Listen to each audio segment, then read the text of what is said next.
Kumusta? Super Pinoy Movie Recap po. Welcome sa aking channel. Bago tayo magpatuloy, paki-like ang video at mag-subscribe na din sa channel na ito. Huwag na nating patagalin pa mga ka-recap. Halika, panoorin natin. Dumating si Martin Harris at ang kanyang asawang si Liz sa Berlin para sa isang biotechnology conference kung saan magbibigay siya ng presentation. Pagdating nila sa kanilang hotel, ang lugar din ng kumperensya, napagtanto ni Martin na naiwan niya ang kanyang portfolio kasama ang kanilang mga pasaporte sa paliparan. Habang nagche-check-in si Liz, sumakay siya ng taxi para kunin ang briefcase.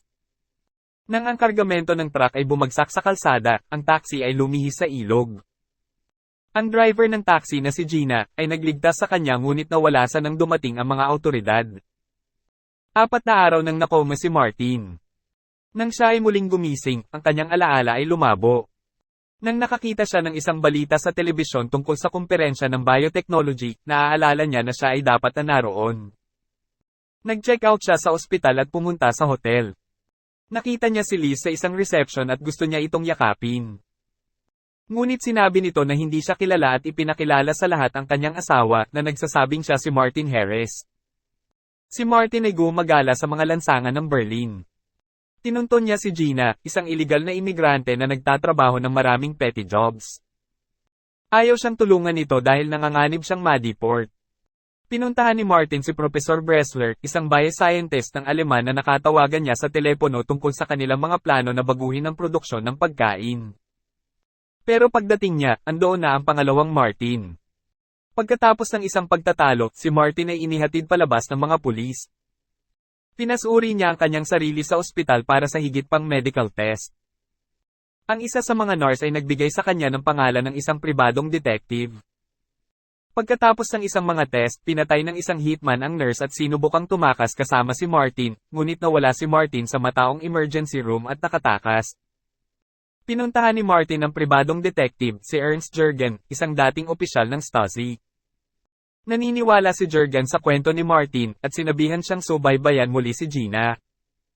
Hinanap niya ito at humingi ng lugar na matutulugan, binigyan siya ng relo na ibinigay sa kanya ni Liz noong anibersaryo nila.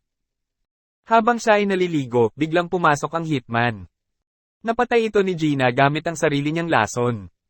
Habang tumatakas sila sakay ng hiniram na taxi, hinabol sila ng pangalawang hitman. Iniwasan nila ito sa pamamagitan ng pagtago sa isang diskohan. Nakipagkita sina Martin at Gina kay Jürgen. Mayroon siyang kaibigan sa airport na naghahanap ng footage ng security camera para kay Martin at nakipag-ugnayan sa kasamahan ni Martin, si Rodney Cole, na tiyak na makakatulong kay Martin. Sinundan ni Martin si Liz sa isang photography exhibition. Noong una ay nagkunwaring hindi niya ito kilala, hinila siya ni Martin sa isang tabi para sabihin sa kanya na pinilit lang ito na ipagkanulo siya at mahal pa rin siya nito at hihintayin siya sa airport. Nang lumitaw ang pangalawang hitman, halos hindi na makatakas si Martin kasama si Gina. Dumating si Rodney Cole sa opisina ni Jürgen. Napagtanto kung sino talaga si Cole, si Jürgen uminom ng lason sa halip na ibunyag ang kanyang nalalaman. Kinuha ni Martin at Gina ang portfolio na may mga pasaporte at libo-libong euro na cash. Iniwan ni Gina si Martin para maghintay sa airport. Dumating si Cole at dinala si Martin sa isang itim na van kung saan kinuryente ito ng pangalawang hitman. Nakita ito ni Gina at sinundan ng itim na van gamit isang nakaw na taxi. Dinala ni Cole at ng hitman si Martin sa top level ng isang walang katao-taong parking garage. Ipinaliwanag ni Cole kay Martin na isa talaga siyang government assassin gamit ang Martin Harris bilang isang cover. Nang magising si Martin mula sa post-accident coma, naniwala siyang totoo ang cover story niya, kaya tinawag ang pangalawang Martin para tapusin ang misyon.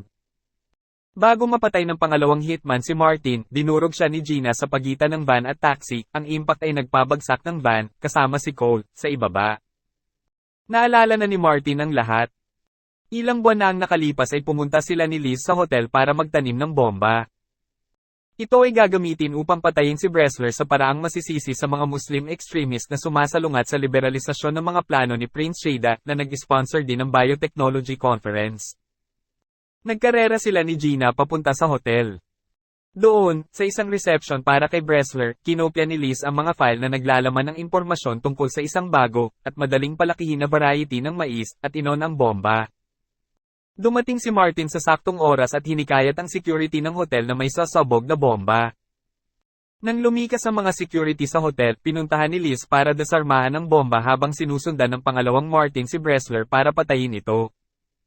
Nabigo si Liz at nawasak sa pagsabog ng bomba.